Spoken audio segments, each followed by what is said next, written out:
Welcome to the Explainer, everyone. Today we're decoding a disease that honestly gets completely misunderstood. Leprosy. When most people think of leprosy, they picture this single, static, inevitable condition. But as the data and the science show us, that couldn't be further from the truth. What we're actually looking at is a fascinating, high-stakes biological tug-of-war. It's this relentless, microscopic battle between an invading pathogen, Mycobacterium leprae, and the human immune system. And as we'll see, whoever wins that tug-of-war completely changes what the disease actually looks like in a patient. All right, let's dive right in.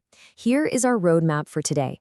We'll kick things off with the leprosy disease spectrum, then head straight to the immune front lines. After that, we'll examine the actual mechanisms behind the nerve damage, unpack some highly unstable immune reactions, and finally, we'll read the forensic evidence left behind in the histopathology.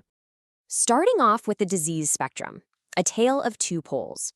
Now, what makes leprosy so incredibly unique is that the severity of the disease isn't actually determined by the bacteria itself. It's entirely dictated by the host's own immune response.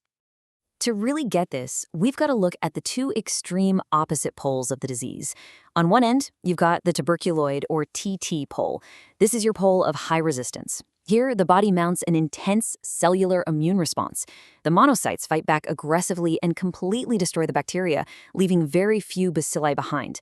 But on the exact opposite end, we have the Lepromatous or LL pole.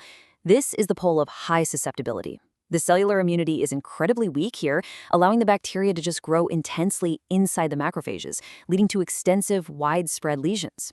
It's a true tug-of-war. Tuberculoid fights hard, while Lepromatous lets the pathogen run absolutely rampant. And this graphic brilliantly illustrates that whole spectrum. Notice how the disease spans from that strong Th1 cell-mediated response on the left, all the way to the weak Th2 humoral response on the right. But check out the middle.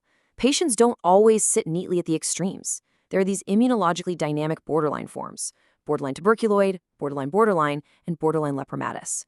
They sit precariously right there in the middle, representing a progressive reduction in the cell-mediated response as you move from left to right. Moving on to the front lines of immunity and those Th1 versus Th2 responses. So what's actually happening down on a cellular level to create such vastly different clinical pictures? Let's transition over to the cellular battlefield. Well, before the immune system can even respond, the bacteria has to actually get in, and its invasion strategy is highly specific. Step 1, Mycobacterium lepra typically enters the body via the nose. Step 2, it multiplies in the dermal lymphatics and vascular endothelial cells. Step 3, this allows for hematogenous spread, meaning it travels right through your blood circulation. And finally, Step 4, it reaches its primary sinister destination, invading the peripheral nerves through the blood and lymph vessels of the perineum. Once the bacteria arrives, the immune system fires back. Looking at the left side of our spectrum, that tuberculoid pole, we see a classic Th1 type profile. Here, CD4 helper T cells actually outnumber cytotoxic T cells 2-to-1. Pro-inflammatory signals, like interferon gamma, induce M1 macrophages to mount an intense defense, producing free radicals to essentially chew up and completely destroy the bacteria. But contrast that with the Lepromatous pole. Over here, the immune system takes a completely different approach. The CD4 to CD8 ratio actually flips, creating a Th2-like profile dominated by anti-inflammatory signals like IL-10. So instead of fighting, these cytokines literally tell the macrophages to convert into M2 macrophages. These become safe, nutrient-rich, foamy havens for the bacteria. It's wild. The immune cells are practically providing room and board for the pathogen to replicate uncontrollably. Which brings us to the mechanisms of nerve damage, arguably the defining feature of leprosy. Whether the body fights back or totally surrenders, the battlefield itself takes a massive hit. To understand why leprosy causes such profound numbness and neuropathy, we have to zoom in on the specific cells involved. The absolute key players here are your Schwann cells. These are vital cells in your peripheral nervous system that form the protective myelin sheath around a neuron's axon, acting basically like insulation on an electrical wire to speed up impulses. Now, here is a fascinating and completely unique fact. Mycobacterium lepra is the only bacterium known to science that infects Schwann cells. It specifically targets them. So exactly how does the bacteria pull off this cellular home invasion? Well, take a look at the specific surface molecule on the bacillus called PGL1. It binds directly to a very specific laminin receptor on the Schwann cell's outer layer. It's literally like a biological key fitting perfectly into a lock, allowing the bacteria to interiorize and hijack the cell. Once it gets inside, the nerve faces a brutal two-front war. First up, you have the direct damage. The bacteria heavily colonizes non-myelinated Schwann cells, which is actually why patients often experience an early loss of thermal sensation. The bacteria then reprogram the Schwann cells, turning them into myofibroblasts, leading to demyelination and stiff, irreversible fibrosis. But wait, there's also indirect damage. The host's own immune system rushes in to help. Chemokines recruit macrophages, resulting in massive inflammatory crossfire. The body's complement pathway can even launch a membrane attack complex that ends up destroying the very nerves it's trying to save. Now, let's look at unstable immune reactions and what happens when that balance shifts. As if this whole process wasn't complex enough, we have to remember the middle of our spectrum, the borderline patients. These patients are immunologically unstable, meaning their position in the tug of war can violently shift, causing sudden, dangerous, and incredibly painful inflammatory reactions. We classify these volatile, sudden shifts as type 1 and type 2 reactions. And here's a pretty striking paradox for you. They are very often triggered by the initiation of multi-drug therapy, or MDT. You'd think starting treatment would calm things down, right? But as the antibiotics kill off the massive bacterial load, it suddenly exposes the immune system to a massive flood of dead bacterial antigens, provoking a hyperactive inflammatory state.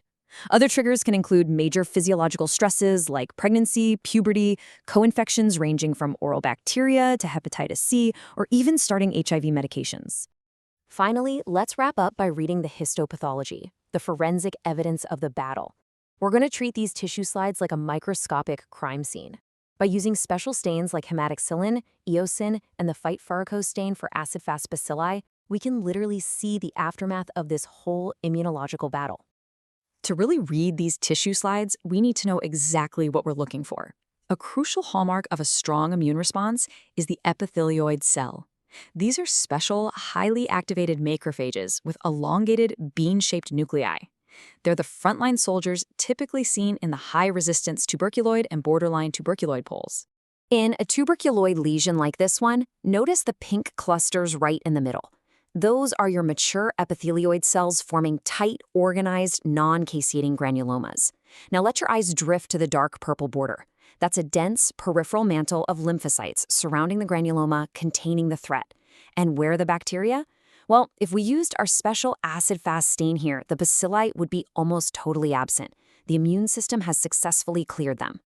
So, to quickly summarize the tuberculoid microscopic aftermath, you've got highly organized, aggressive cellular immune clusters.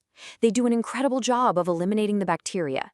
However, this aggressive localized warfare is a double-edged sword.